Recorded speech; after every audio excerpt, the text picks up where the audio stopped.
All right, let's dive in. In this breakdown, we're going to pull back the curtain on a professional's playbook for trading one of the most talked about stocks on the planet, Tesla. Now, this isn't financial advice. Think of this as a deep dive into a structured methodology, a way to navigate a super volatile stock with a clear, disciplined plan. This is the big question, right? It's the one every single trader asks themselves when they see a stock like Tesla making huge moves. Do you jump in and chase that momentum, terrified you're going to miss out? Or do you have the patience to sit back and wait for a very specific opportunity to come to you? The framework we're about to walk through is designed to give you a real answer to that question. You know, the first step in any professional game plan is to really understand the field you're playing on. And while Tesla is, without a doubt, a fascinating company, its stock valuation presents a unique puzzle. A puzzle that absolutely demands a disciplined approach. Just buying it at any old price and hoping for the best, that's not a strategy. That's a gamble. So let's start with just one number, a big one, that really frames our entire strategy. That number is roughly 290. This is Tesla's trailing price-to-earnings ratio, which is a key metric for how the market values a company. Now, on its own, 290 might not mean much, so let's give it some context. And here's where it clicks. A PE ratio of 290 is way, way higher than the averages for the broader market, like the S&P 500 and even its own sector. This is what pros mean when they say a stock is richly valued. This isn't a good thing or a bad thing. It's just a market fact. And it's the core reason our strategy is all about patience and precision, not just chasing the price. So if we're not just jumping in, how do we spot the right moment? Well, we use a checklist. Simple as that. This is how you take emotion and guesswork out of the equation. You replace it with a series of cold, hard signals that have to line up before you even think about putting capital to work. Let's look at exactly what's on that list. Here they are, the three non-negotiables. First, we need to see what's called a momentum cascade. All that means is the short, medium, and long-term trends are all pointing up, in agreement.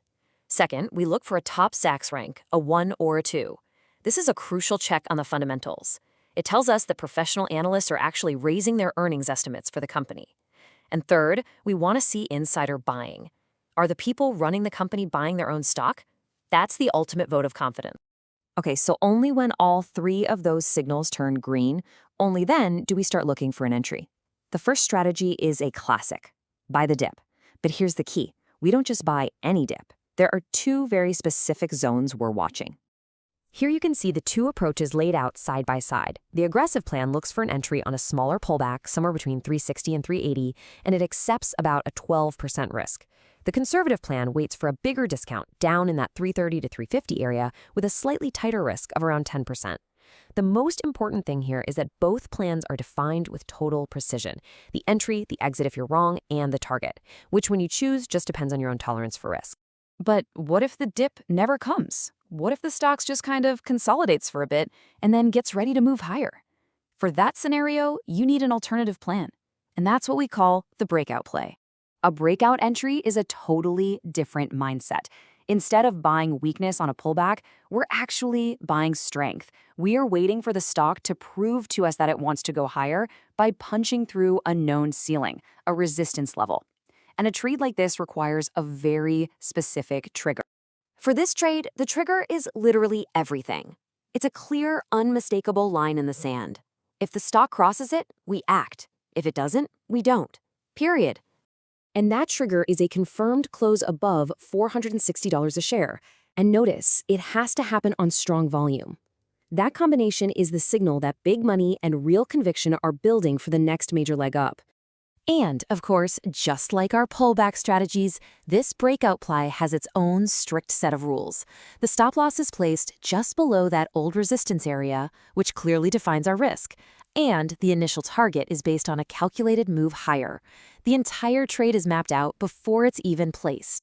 Now we get to what is, in my opinion, the most critical part of this entire strategy.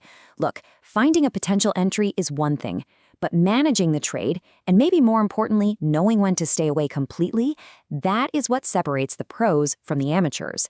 This all comes down to discipline. These are the red flags. These are the conditions where a professional just stands aside. If the fundamentals are getting worse, if insiders are selling, not buying, and if all the momentum trends are pointing down, it's just not the time to be a hero. The risk simply isn't worth the potential reward.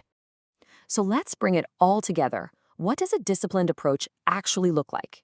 It means you only act when your checklist is fully aligned.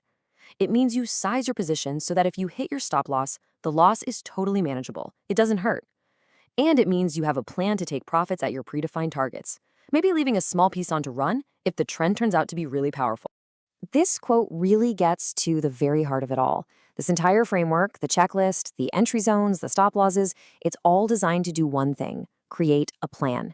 It takes away the need to guess, to predict, or to trade based on how you're feeling that day. So the final question I'll leave you with is this one. When you really examine your own approach to the markets, are you operating with a clear, disciplined plan, or are you just making a prediction? The answer to that question could make all the difference in the world.